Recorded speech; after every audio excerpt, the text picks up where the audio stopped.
Hello students, BA first year Prose English Literature paper second. Okay, today our topic is of study why Lord Francis Bacon. Lord Francis Bacon was the youngest son of Sir Nicholas Bacon, Lord Keeper. Okay, he was educated at Trinity College, Cambridge, and then served in the embassy of Sir Amyas Paulet in France. From 1584, he was a member of Parliament and was made the Queen's Counsel in 1596. Okay, he was not much recognized by the Queen. He had developed friendship with the Earl of Essex, who was involved in an act of treason on the accession of James. Bacon enjoyed both popularity and prosperity. He was knighted in 1603 and 1618. He was appointed the Lord Chancellor. Okay, and later he was excused to of taking bribe, found guilty, and had to pay huge fine. He died on 9th April 1626. Okay, the character of the Bacon has always been a subject of controversy among the critics. Okay, he was a worldly wise man and allowed to adopt any methods for personal prosperity and progress. Okay, so this is the reference of Francis Bacon. Now we carry on the of study. Our topic is, अब हम अपने topic of study की तरफ आगे बढ़ते हैं. अभी आपको बताया था फ्रांसिस बेकन के बारे में. अब है हमारा ऑफ स्टडी. ऑफ स्टडी का मतलब क्या होता है? अध्ययन, पढ़ाई. Okay, in this essay Bacon advises the uses of study, but also tells how to study things for a proper understanding and maximum benefits. Okay, on the one hand, it provides pleasure, and on the other adds much to our general ability. It enables us to understand the problems of life, and in searching their solution. Without the studies, our knowledge will be useless. Moreover, the book are studied differently by different people. Okay, every book possesses its own significance, so all of them cannot be studied in the same manner.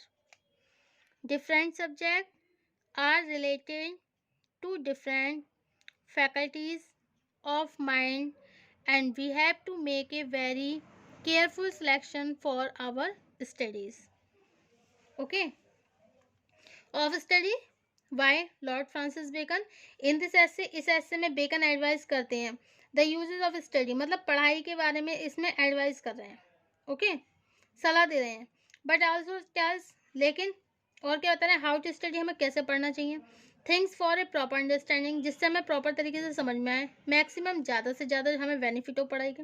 Okay, on the one hand एक तरफ ये कह सकते हैं it provides pleasure, मतलब इस तरीके से हमें स्टडी करनी चाहिए कि हमें प्लेजर मिले, आनंद आए पढ़ने में. ऑन द अदर हैंड दूसरी तरफ क्या, add too much general ability, और दूसरी तरफ क्या भाई, योग्यता के लिए. ओके, मतलब कुछ लोग होते हैं जो प्लेजर, आनंद के लिए पढ़ते हैं, और कुछ लोग किस लिए पढ़ते हैं, अपनी योग्यता बढ़ाने के लिए पढ़ते हैं. It enables us to understand the problem of life. It enables us to understand the problem of life, हमारी लाइफ की जो भी प्रॉब्लम्स होती हैं, and the searching their solution, हम उनके सॉल्यूशन भी सर्च कर लेते हैं.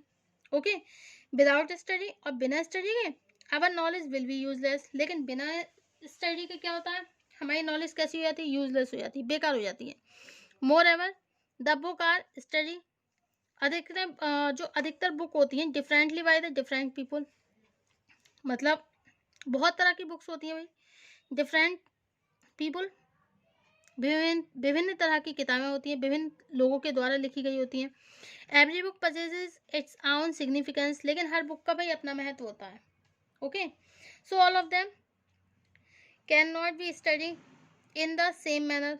अब देखिए हर कोई व्यक्ति एक तरीके से तो पढ़ता नहीं है, डिफरेंट सब्जेक्ट, अलग सब्जेक्ट होते हैं, are related to the different faculties of the mind, और सभी के माइंड की अलग फैकल्टीज होती है। We have to make a very careful selection for our study.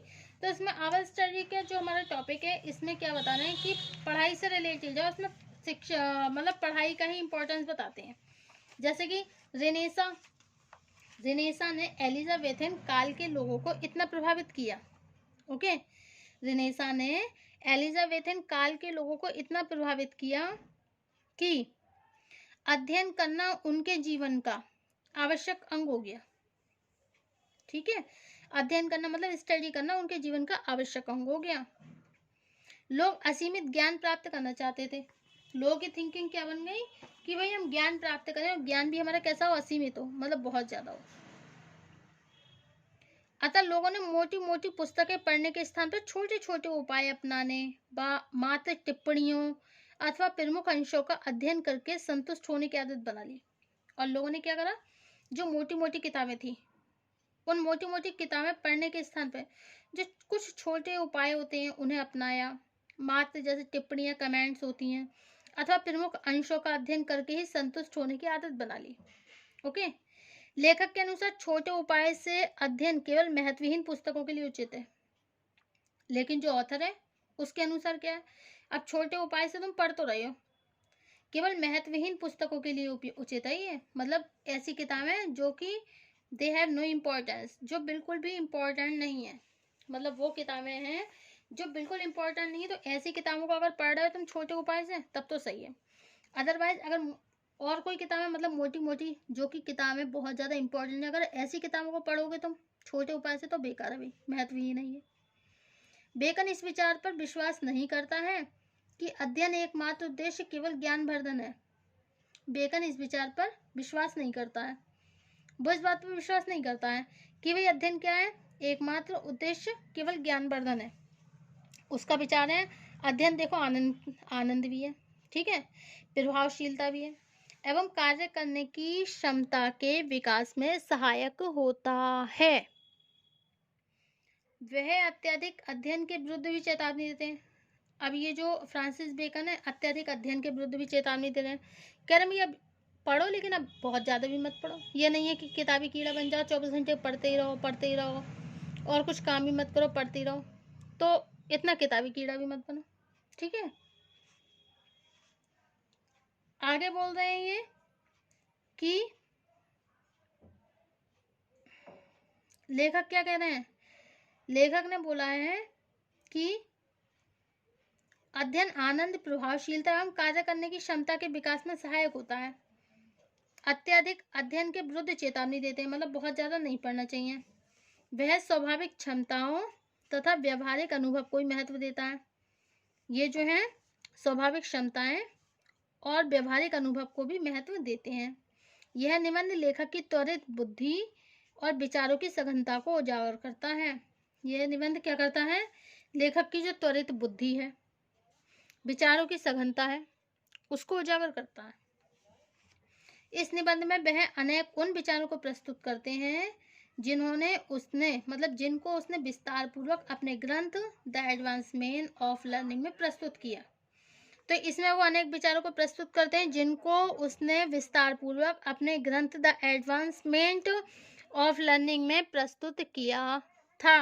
Okay, ये बेकन की व्यापक शैली है। ये बेकन की क्या है, एक व्यापक शैली है।